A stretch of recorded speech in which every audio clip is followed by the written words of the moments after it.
Io sono Maurizio, lavoro in questa splendida gelateria. Fino a 3 anni fa lavoravo nella nostra pizzeria qui a fianco e facevo il cameriere. Mi è stata data questa grande possibilità, io l'ho presa al volo.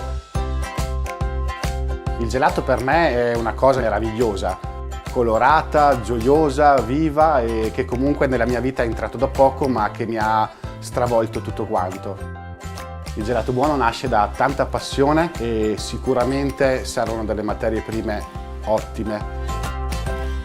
Si può fare tutto nei gelati, si può fare qualsiasi abbinata sempre avendo cura che le cose stiano bene insieme. Faccio l'esempio di un nostro gelato che è il mascarpone melograno, che è stato per me uno sbaglio tra virgolette, perché ho abbinato queste due cose ma non era programmata. Ho messo un prodotto che pensavo che fosse un altro ed è nata questa cosa. Insomma. Del resto anche l'amarone è il frutto di uno sbaglio. Per me la gioia del gelato è emozionarsi, prendendo un cucchiaino e facendo un sorriso. Quella è l'emozione più grande che fa felice me e che vedo che fa felice anche le persone.